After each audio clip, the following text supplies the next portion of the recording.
आप देख रहे हैं कशिश मीडिया, सनसनीखेज घटनाओं का आईना। मर्द हक परस्त है, जरी है, सरफरोश है। नजीब इलाहाबादी से इतना कहेगा कि ये खूबसूरत नीले नीले आसमान के नीचे बहारों का लबादा होड़े सरसब्ज़ो शादाब मैदान है, भीनी भीनी फिजा है, भीगी भीगी हवा है, नुकरई बादलों के सफीने हैं, कौसो फजा की रंगामेजियां है, कलियों की चटक है, फूलों की महक है, दरियाओं की रवानी है, समंदों की तुगजानी है, ये बागो बहार है, ये जश्न ये चिरागा है और गंगो जमन की वादी है। हिंदी भी बोलते हैं। एक तरफ गंगा जमुना की दूर दूर तक फैली जल राशि है, प्रकृति का विशाल अंबार है, सुमन विरिंद है, नवैत फूलों की सुगंध है, हवन धूप है। भारत की जन्मभूमि प्रयागराज इलाहाबाद कला और संस्कृति का संगम, ऋषियों मुनियों की सब भूमि, जहां लाखों करोड़ इंसान गंगो जमुन की वादी पर आते हैं, श्रद्धा के फूल चढ़ाते, अमन शांति एकता का पैगाम देते हैं। उस सरजमीन पर केपी सिंह फूल तेरे रंग का गुलशन में खिल सकता नहीं, दूसरा केपी सिंह हमें दुनिया में मिल सकता नहीं। केपी सिंह साहब की शख्सियत और बुलंदी का पहाड़ जो अजाइम से के तूफानों से भेज सकता नहीं, इसलिए कि समाज की वो खौफनाक निगाहें जो एक शमशीर बनकर पहरा दे रही है, उस शमशीर की नोक को चुभने की तमन्ना लेकर केपी सिंह साहब ने मुझको 10 बार सुना है। वहां पे चंद्रशेखर आजाद पे सब लोग चले गए, लेकिन केपी सिंह साहब ने कहा कि नहीं भाई, मैं लिटरेचर का आदमी हूं, मुझको कुछ शायरी सुनना है। तो मैंने कहा यकीनन। तो आपके लिए मैंने जो अभी एक कथा कहा, और ये कथा शायद दस्तगीर के सबसे बड़ा कथा होगा। मैंने मेरा इम्तिहान लिया यहाँ पे इनके बच्चे ने, तो मैं एक कथा पेश करता हूँ और आपका पैगाम क्या है। केपी सिंह साहब का मतलब क्या है? मीम से मंदिर, मीम से मस्जिद, मीम से मक्का, मीम से मदीना, मीम से मुल्क बनता है। जब ये सब इकट्ठा होता है तब जाकर मोहब्बत बनता है। मोहब्बत का पैगाम देने आए हैं इज्जत माफ केपी सिंह साहब। यही पैगाम इनका होगा कि जला दो प्यारो मोहब्बत की हर तरफ शम्मे, वतन से फिरका परस्ती का खात्मा कर दो। हिमालय की कसम तुमको ताज की सौगंध, हर एक दिल में मोहब्बत की रोशनी भर दो। जब मोहब्बत की रोशनी दस्तगीर फहराएगा तो केपी सिंह का नाम सरे फेरिस्त होगा। चंपा चमेली गुलाब हार श्रृंगार से सजाया हुआ जो ये आपने हार पेश किया, ये हार नहीं है। इसको सेहरा न कहो, ताजे मसर्रत समझो। इससे वाबस्ता है किरदार की अजमत समझो। आओ अहले मोहब्बत, इसकी हकीकत समझो। दो दिलों को ये बसत शौक मिला देता है, फासले लाखों पल भर में मिटा देता है। इसकी खुशबू फैलेगी तस्वीर की। आइए एक शेर व तस्वीर के पूरे खानदान को सलाम। और केपी सिंह साहब, मैं आपको रद्द करता हूं क्योंकि आपकी सरपरस्ती है और ये तारीख में शेर चला जाएगा। कहाना खोलता है अपने जो खजाने का, बड़े बड़े पैसे वाले अरबपति लोग आए लेकिन जन सेवा खिदमत खल इसलिए नहीं कर पाते कि उनको फुर्सत नहीं है। देखिए, फुर्सत निकाल के, टाइम निकाल कर, क्या वक्त भी रोके से रुकता है जमाने में। केपी सिंह जिसे कहते हैं वो वक्त का धारा है। कश्ती भी हमारी है, साहिल भी हमारा है, हम खुद समझते हैं किस कम किनारा है। ये सरजमीन इलाहाबाद, मैं अकबर इलाहाबादी का रियल पोता हूँ। America, Dubai, Sharjah, Pakistan, London और नजफ, करबला, ईरान में जाकर सबके लिए दुआ करता हूँ। और अभी हमारे अंसारी भाई ने लगाया भी है परसों गूगल पे। तो मैं केपी सिंह साहब आपसे वादा करता हूं कि मैं करबला जाकर आपके लिए दुआ। अब क्योंकि वक्त कम है, कहाना खोलता है अपने जो खजाने का, वही जमाने में तो दानगीर होता है। दान यानी पैसा खर्च करने वाला, मदद करने वाला। कहाना खोलता है अपने जो खजाने का, वही जमाने में तो दानवीर होता है। जो देख सकता नहीं मुश्किलों में लोगों को, हर एक हाल में वो दस्तगीर होता है। हर एक हाल में वो दस्तगीर का मतलब गरीब, गुरबा, मिस्कीन, लावारिस की मदद करो। अपने घर से निकल कर आओ। उसकी अभी मैं परसों जा रहा था, मैंने देखा एक बच्चा एक्सीडेंट में जद में आ गया। एक साहब आए, मैंने कहा भाई साहब आपका नाम? कहीं मेरा नाम तो भाई त्रिपाठी जी है। हमने कहा बच्चे आपका नाम? मैंने कहा मैं फैजान अली हूँ।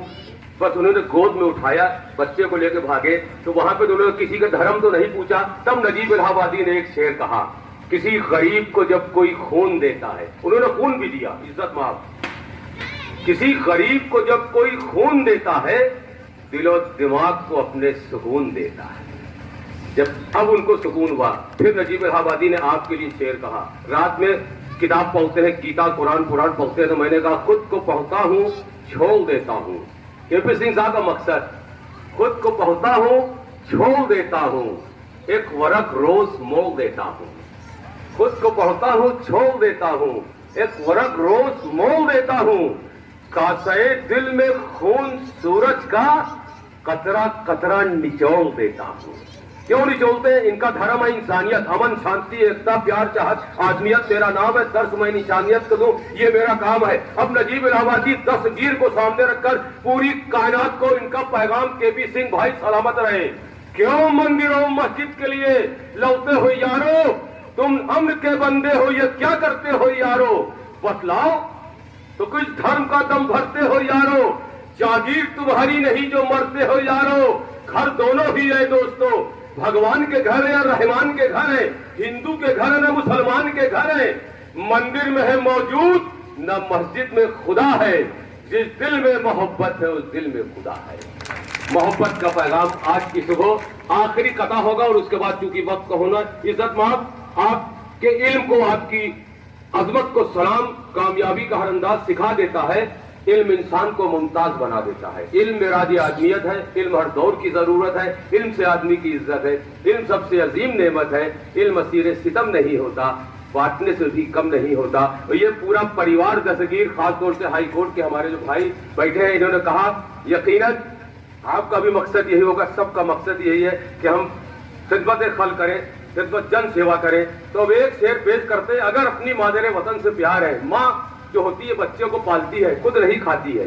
लुगत फितरत का डिक्शनरी ऑफ थॉट का पूरी दुनिया को नजीब इलाहाबादी चलन एक बैठी है, ये खुद नहीं खाती है, पाकों में बसर करती है, फिर भी पेट आगोश के पालों का मगर भरती है। क्या जरूरत है मेरे बच्चे को, ये सोचकर जागती रहती आंखें सो जाती है माँ। लोरिया माँ की अभी गूंज रही है ऐसे जैसे मस्जिद में कहीं दूर अदा होती है, जो पिसर के लिए सरमाया जा होती है।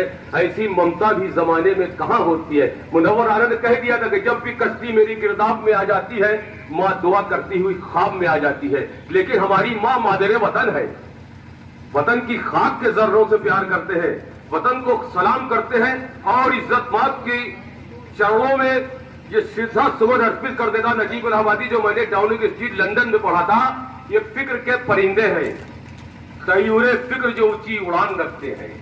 तयूरे फिक्र ताली बजना चाहिए अगर मादरे वतन से प्यार है, क्योंकि कुरान में है कि वतन का इस तो ईमान है, इबादत है। अगर मादरे वतन से प्यार है, राशिद परिवार और इंतखाब साहब, ये फिक्र के परिंदे हैं। तयूरे फिक्र जो ऊंची उड़ान रखते हैं, कदम के नीचे यही आसमान रखते हैं। जहां भी जाते हैं हम अपनी शान रखते हैं, सजा के पलकों पे हिंदुस्तान रखते हैं। आइए ज़कात तुम आओ, या के नाव बुला रहा हूं मैं, तसव्वुरात को झूला झुला रहा हूं मैं। चले भी आओ जरा मेरी आबरू रख लो कि अपना जान के तुमको बुला रहा हूं मैं। आज के इज्जत माफ अली जनाब, मैं अपने भाई से गुजारिश करूंगा अपने हिंदी के लफ्जों में हमारे भाई का खैर मकदम करें। आपकी बेपनाह मोहब्बत। देखिए, शुरुआत जब कोई करता है किसी काम की तो काफी निराशा होती है और लगता है कि क्या करें क्या न करें। लेकिन फिर जब ये बच्चे मुझसे मिले तो मुझे ये लगा कि नहीं, इनका उद्देश्य है और ये कुछ अच्छा करना चाहते हैं, तो कुछ न करने से अच्छा है कि कुछ किया जाए। और ये सोच मेरे सामने जब, क्योंकि अक्सर ये भ्रम रहता है कि कुछ किया जाए या न किया जाए, फिर होता है कि कुछ करने से भी कोई अंतर नहीं पड़ने वाला, और फिर लगता है कि कुछ न करने से भी कुछ नहीं होने वाला। तो फिर ये लगता है कि नहीं, कुछ करे हो या ना हो, कुछ तो किया जाए, शायद इससे कुछ अंतर पड़ जाए। तो ये सोच थी। और जब ये नौजवान नौयुवक मुझसे मिले, और यहाँ पर हमारे मंच पे जावेद उर्फी साहब हैं और फैजान के पिताजी हैं, श्रीवास्तव साहब हैं, और ये जो नौजवान लड़के मुझसे मिले, फैजान जो मैं इनकी सिस्टर की शादी में आज से 10 साल पहले आया था, तो मेरे पुत्र के साथ हैं, ये पढ़ते थे। राहुल शुक्ला, आशीष, अभिषेक, दीपक, ये सारे लड़के एक उद्देश्य लेके चले थे कि हम लोग को ये करना है कि कैसे जो लोग जरूरतमंद हैं उनको हम कैसे फ्री लीगल एड दे सकें, फ्री विधिक सहायता कैसे दें। क्योंकि जब इलाहाबाद और प्रयाग की बात आती है तो गली गली में लगता है ये तो पूरा शहर वकीलों का शहर है, तो वहां विधिक सहायता की क्या जरूरत है। सारे लोग विधिक सहायता की कोट पहन करके घूम रहे हैं, लेकिन उस कोट के पीछे शायद ही कुछ लोग ऐसे हैं जो फ्री लीगल एड की बात करते हैं। ऐसे लोग जिनके पास साधन नहीं है, ऐसे लोग जिनको जरूरत है, उनको कोई मदद का हाथ लेकर के आगे बढ़े। और इस उद्देश्य के साथ जब ये लड़के मुझसे मिले तो मुझे लगा कि निश्चित रूप से, जैसा नाम है दस्तगीर, उसको करने वाले इससे भी अच्छा काम करेंगे और जो जरूरतमंद है उनके लिए अपनी मदद का हाथ आगे करेंगे। इसलिए मैं इस आयोजक के सभी जो कर्ता धर्ता हैं, जो भी सब कमेटी के मेंबरान हैं, जो उसके पदाधिकारी हैं, उनको बधाई देता हूं। और ये अच्छा लगा कि कम से कम अपने घर का एक कमरा दूसरों के लिए खोला किसी ने, तो मैं उसके लिए भी बधाई देता हूँ, उनके पिताश्री को बधाई देता हूँ कि ठीक है, हमारा ड्राइंग रूम है वो हमारे लिए, हमारे गेस्टों के लिए, लेकिन सामान्य आदमी के लिए भी अगर कोई कमरा खोलता है तो ये बड़ी बात है, इसलिए बधाई की बात है। देखिए, मैं भी पुलिस में हूं, लगभग 32 साल हो गए, 32-35 साल हो गए। अक्सर ये फीलिंग होती है कि बहुत सारे लोग आते हैं जिनको जरूरत है और हम उनकी जरूरतें पूरी नहीं कर पाते, और इतनी निराशा होती है। और विशेष करके हमारे बीच में नाजिया हैं, महिलाएं जब आती हैं जिनके घर में डिस्प्यूट है, जिनके परिवार में डिस्प्यूट है, वो शादी हो गई, ससुराल में उनकी इज्जत नहीं हो रही है, घर वाले कहते हैं अब तो तुम्हारा जो कुछ ससुराल में है मायके में कुछ नहीं है, और वो महिला फिर सोचती कि हम जाए तो जाए कहाँ। और ऐसी निराशा में अक्सर मैं देखता हूं कि बहुत सारी आत्महत्याएं परिवारों में होती हैं, 304B की घटनाएं होती हैं, दहेज हत्याएं होती हैं, उसको दहेज हत्या कहें या जो भी कहें, लेकिन निराशा में जब किसी को ये लगता है कि मेरे पास करने को कुछ है ही नहीं, कोई मदद का हाथ मेरे सामने नहीं है, तो मैं जाऊं कहां, और उसे लगता है कि इससे अच्छा मेरा रहने का कोई फायदा नहीं है। लेकिन ये जो इस तरह के ऑर्गेनाइजेशन से, इस तरह की संस्थाएं हैं, अगर उसको ये मिले कि नहीं कोई मदद के लिए है, शायद हमारे साथ 2 कदम कोई चल सकता है, तो जो उस समय की निराशा की भावना है वो शायद रुक जाए। अगर किसी को मदद का एक हाथ, 1 कदम भी चलने वाले लोग मिल जाए, तो वो जो क्षणिक आवेश है या क्षणिक निराशा है, शायद उससे बचने का तरीका निकल आए। मैं अक्सर ये देखता हूं कि अगर आप किसी की बात सुनते हैं और उसको कोई एक, हो सकता है कि आप उसके पूरी की पूरी मदद नहीं कर सकते, क्योंकि कोई चीज परफेक्शन नहीं है, पूरी दुनिया में आप देखें तो कोई चीज एब्सोल्यूट नहीं है, लेकिन रिलेटिव टर्म में भी कोई अगर 1 कदम भी किसी के साथ चलता है तो निश्चित रूप से उसको कुछ न कुछ आशा दिखती है, और फिर वो आगे के कदम खुद बढ़ाने की कोशिश करता है। तो ये जो शुरुआत है, इसको मैं इसलिए मानता हूं कि इस तरह की शुरुआत होनी बहुत जरूरी है। मैं आपको बताना चाहता हूं कि अभी हम लोगों ने मिशन शक्ति, हमारे शासन ने शुरू किया। मिशन शक्ति का भी ये उद्देश्य है कि किस तरह से हम लोगों को एजुकेट करें, किस तरह से हम बताएं कि उनके क्या हक है, क्या हुकूक है, क्या राइट्स है, और यदि वो राइट्स उनको नहीं मिल रहे हैं तो हम उसको कहां से ले सकते हैं।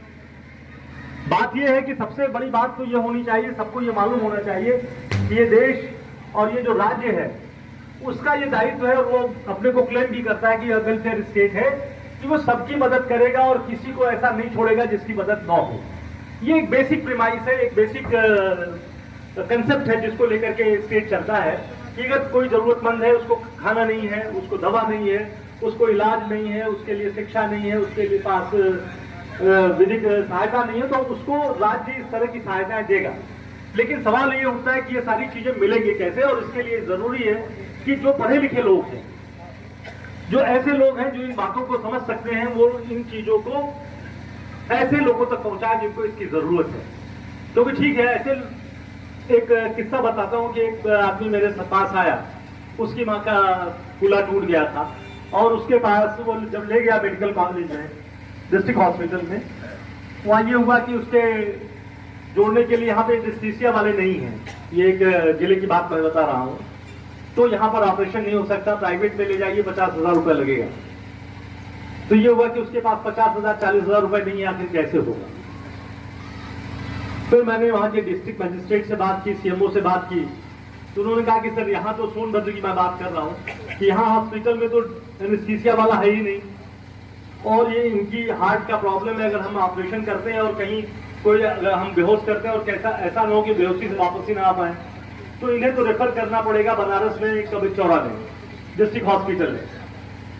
खैर फिर वहां से वो रेफर हुए, वहां से एम्बुलेंस मिल गई, चले गए माँ को लेके, फिर कबीर चौरा में गए, फिर वहां पर छुट्टी थी, डिस्ट्रिक्ट हॉस्पिटल था, एक्सपर्ट्स नहीं थे। खैर किसी तरह से बात करके एक तरीका निकला और उनका ऑपरेशन हुआ और फ्री में सारी चीजें हुई। तो यदि वो आदमी इतना निराश था कि मैं करूं क्या, मैं अपनी माँ को कैसे ले जाऊं, तो बात यह है, मैं ये उदाहरण इसलिए दे रहा हूं कि अगर कोशिश की जाए, जो जरूरतमंद लोग हैं उनके साथ अगर इस तरह के पढ़े लिखे लोग खड़े हो, थोड़ा सा उनको मेहनत करनी पड़ेगी, तो कोई ना कोई रास्ता निकलेगा। ये जरूर है कुछ न कुछ रास्ता निकल आएगा, कहीं कोई गाड़ी दे देगा, कोई हो सकता है उसके लिए दवा के लिए कोई इंतजाम कर देगा। लेकिन जो ये टेंडेंसी है कि कुछ नहीं होगा, अरे छोड़ो, कहाँ हम परेशान होते हैं, क्या जरूरत है हम जाकर के बोल करके भी क्या करेंगे इन बच्चों के साथ, हमारा समय वेस्ट होगा।